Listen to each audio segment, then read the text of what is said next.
Hey everybody, before we get into my guitar collection video, I just had to say that this video is in fact sponsored by DistroKid. For those of you who may not know what DistroKid is, it's an online platform for where you as a creator and an artist can upload your music, and then DistroKid can take your music and then send it to all the major streaming platforms and services so everybody around the world can hear it. Your music can be heard on Spotify, Amazon Music, Apple Music, etc., all the platforms that we all listen to our music. DistroKid has got you covered, and they'll send your original music to those platforms, and then we, as a listener, can listen to it. So one thing that's really cool about DistroKid is this thing called Teams by DistroKid. And what this is that it allows collaborators and people who worked on a project to be able to get their share and their cut of what they did on the song. So for example, let's say me and you did a song, we split it 50-50, we can set it up in Teams on DistroKid where I get 50% and you get 50% of the revenue, and we don't even need to hire an accountant. That's awesome. You can add unlimited collaborators on a track, you can add and subtract collaborators at any time, you can change the percentage and change the splits at any time. There's a whole bunch of different things that you can do with Teams, and I'll be sure to put a link down below in the description of this video. And the last thing I'll say is that DistroKid plans start at $19.99 a year. Now, I personally use the Musician Plus plan, which is a little bit more expensive, and I'll be sure to put a link down below in the description as well so you guys can check out the different plans and the different perks of each. And DistroKid has been so gracious enough to set up a promo link right now to where if you click on this link and you sign up using my link, you get 7% off your first year, and you help me out and help out this channel, okay? And the best thing about DistroKid is they never take a cut, and you as the creator get to keep 100% of your revenue and your earnings. So real quick, I just want to say a huge shout out to DistroKid for helping sponsor this video, and thank you to you for clicking on this video. I hope you sign up using DistroKid, man. That's what I use, and you know, I wouldn't endorse something that I don't use myself, all right? With that all being said, enjoy the video.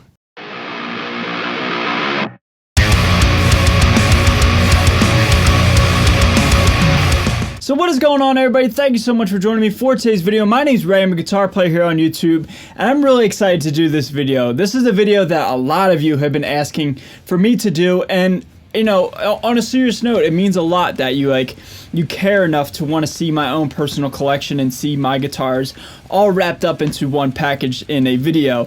And yeah, man, it just means a lot. So thanks, guys. Seriously, I really appreciate that. So I'm not going to waste any time really getting into this video, all right? What I'm going to do is I'm just going to get all my guitars that are kind of out of frame, just all in front of me and around me, and just pull them into frame, talk about them, what they are, what I like about them, just a quick tidbit, and then, yeah, man, just move on to the next one, all right? So, I'll be right back. So first in the chute, we have the Kiesel Headless Delos Rainbow Sparkle. I played this thing to death when I first got it at the end of 2020, and yeah, man, it's just a wild-looking guitar, and, you know, it's certainly not my style, but it's, you know, it's cool all the same, you know what I mean? Alright, up next we have the Glary guitar. I haven't really played this thing, and I still got it, and yeah, it's still here.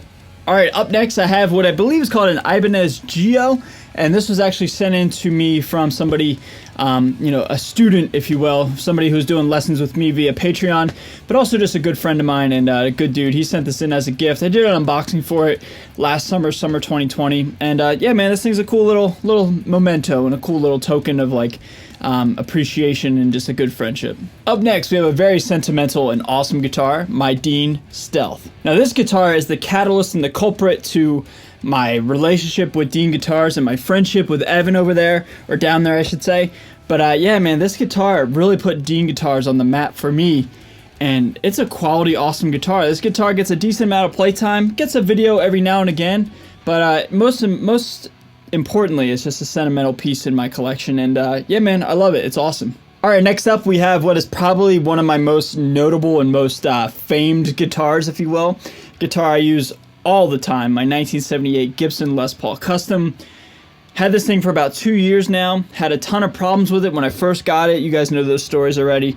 But yeah, man, this thing is awesome, and once I got it up and running and got it fixed from Ron at Arpeggio down just outside of Philadelphia, once he set it up and got it fixed for me and got it playing well, I use it all the time, man. I use this guitar so much. It's like, you know, one of the guitars that is synonymous with me, or I think it is.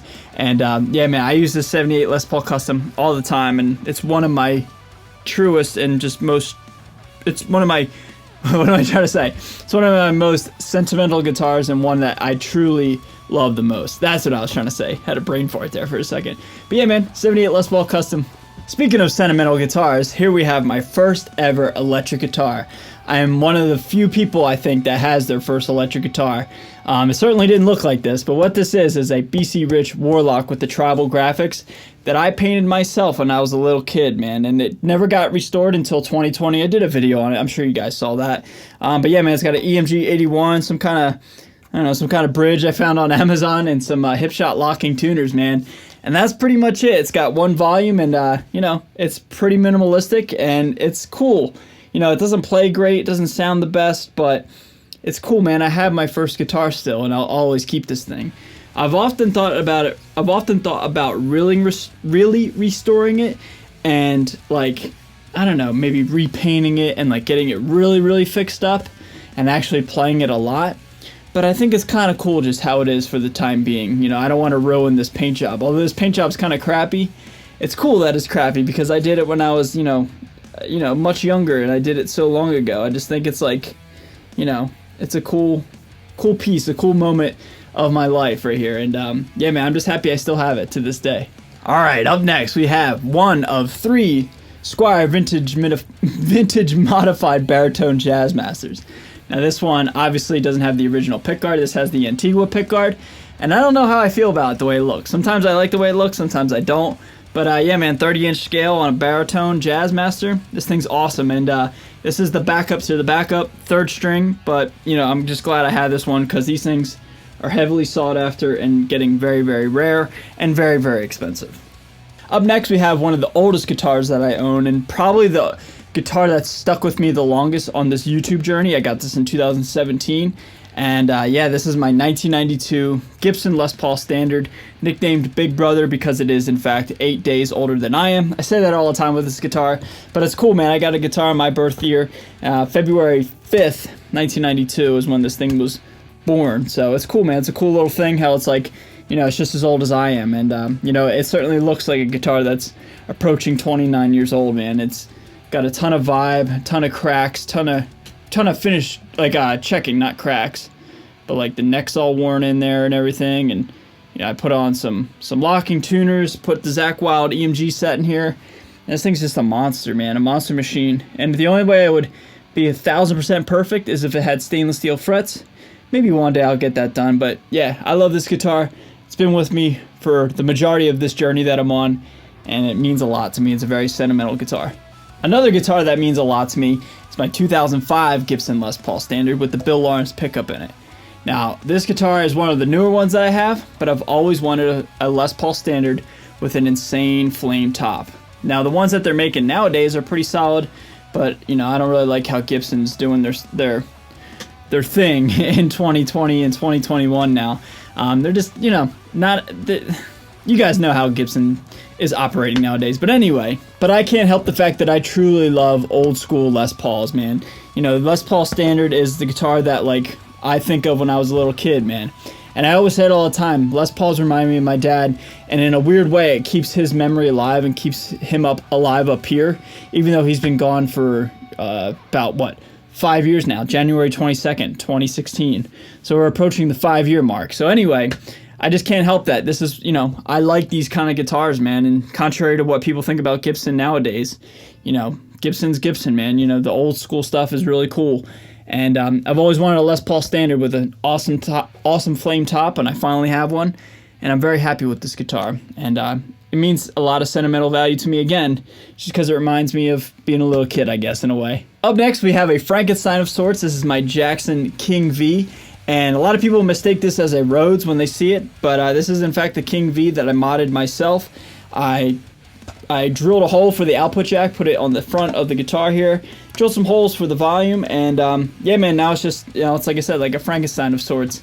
It has a Floyd on it, and I don't really like Floyds all that much, you guys know that, but I can't help the fact that Jackson King Vs just look sick, man. And you know, this thing is kind of annoying to play and annoying to set up sometimes because of the Floyd, but you know, whenever I need a dive bomb or whenever I need a cool guitar, I can gravitate towards this thing.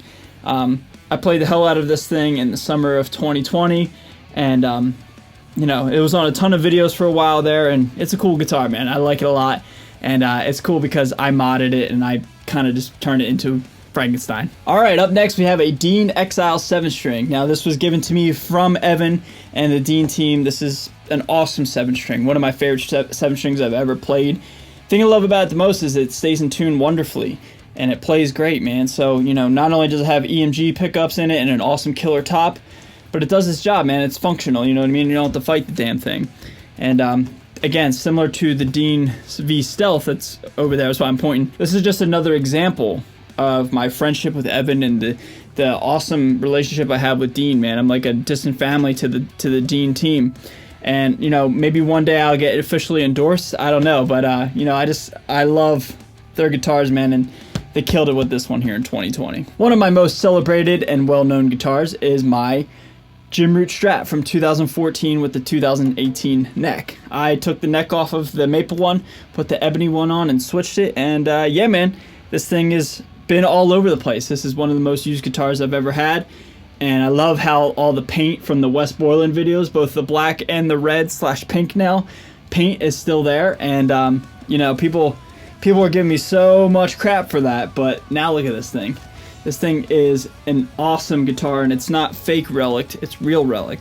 This started happening in 2020 from constantly dinging it, taking it out of the rack over there, but also too, as it would heat up and get like 90, 100 degrees up here in July, it was just starting to wear. And so now it's just like, it's becoming like just an awesome iconic guitar. And yeah, I love it, man. So Jim Root Strat, love this thing. Speaking of Strats, we have an American Professional 2 in the Mercury finish. Now I call this like Diet Silverburst, but this is my favorite Strat I've ever played. I've bought several Strats in my day, and I've sold them all with the exception of this one. I always constantly like want to love a Strat, but always fight with it. But for whatever reason, this one gels with me the most. It plays great, stays in tune, does the heavies well, does the chugs well, and it's just a dream and a breeze to play. So I love this thing. This thing is definitely a lifer. American Professional 2 Stratocaster. Coming to the end here, getting close, but right now we have my Kiesel Hyperdrive Multiscale 7-string. This guitar, nicknamed Robinson, after my pup. You guys know the story behind this guitar. I don't have to tell it again. This guitar has an awesome story behind it. Sad story, but an awesome story. And yeah, Jeff's just the man, and he's a really good dude and looks after me and just became a really great friend. Even, you know, now that, you know, 2021's continuing on, we talk all the time, and he's a great dude, and I appreciate Jeff, not only for this, but just from, you know, being a good person and being somebody that does what he does for this guitar community. Great person. And this guitar, ah man, Silverburst, you guys know me, I love Silverburst. This thing's wild, and I love this guitar so much. So, Hyperdrive 7-string multi-scale. Up next, we have my workhorse 7-string Kiesel Delos. Now, this thing is amazing. This is like, so cool. You know, old school flair, modern features. You guys know how much I love this guitar. I use it all the time. Probably my most used 7-string, honestly. Ton of dings, ton of wear, ton of marks already for being about 7-8 months old now at the time of this filming. I use it all the time for all my demos and all my plugins stuff, and you guys have seen this so much. I love this guitar a lot. And yeah, man, Kiesel Delos 7-string. Up next, we have the backup to the main guy, which you'll see here in a second. This is my Antigua Baritone vintage modified Jazzmaster from Squire. I almost forgot the name. And yeah, ever since I found these baritones, man, they've been an obsession of mine. Tuning them down to drop F. You know, Luna Muerte has been in drop F now for a long time, and and the reason being is because of these guitars. These guitars are so inspiring, and yeah, man. So this is the backup, just in case the main guy, you know, retires or, you know, whatever breaks. So I have to make sure I have one just in case. You know what I mean? Which then is a nice segue into my number 1 Squire vintage modified baritone Jazzmaster. This guitar is my baby. I love this thing so much. I really am so glad I was able to find a sound that is unique to me and unique to, I don't know, I guess anything I've been doing prior to like 6 months ago in my life with the guitar. You know, everything was getting pretty stagnant and stale until I found one of these, man, and just like it changed everything for me. This thing is down to drop F again. Way down there, way low, but 30 inches on the scale length, holds attention, and these things are so much fun to play. This is my number 1, and whenever shows get back to being a thing, fingers crossed, sometime soon, right? This will be my workhorse for that job. And last but not least, my Dean V 7-string USA custom shop from Dean in the silver burst finish. This guitar is another one of my babies, man. This thing is not the easiest thing to play because it's a V. You gotta sit kind of awkwardly with it. It's got a massive headstock. It's almost as big as my actual head. But it's a statement, man. It's a cool guitar and I love it so much. It reminds me of 2019 when Evan and the Dean team and I kind of came to know each other. And I put this order in as a token of saying thank you for just being so good to me. And then, you know, here we are almost 2 years later since that moment. You know, the Dean team and I are just like continuing to grow not only as friends, but also as, you know, in a business, you know, relationship, I guess, whatever you want to call it. But I love those guys and gals so much. They're awesome. They're so supportive. And they're just cool people, man. So this guitar means a lot. Not only is it fun to play, not only is it really hella cool and extremely unique, but it just reminds me of the people behind the company. And that's why I love this guitar. So everybody, that's going to do it for this video. Thank you so much for listening to me talk about all my guitars. I love you guys so much. You guys are awesome. Thank you so much for supporting me. Stay safe, stay healthy, and stay metal. And I'll see you guys next time. Later.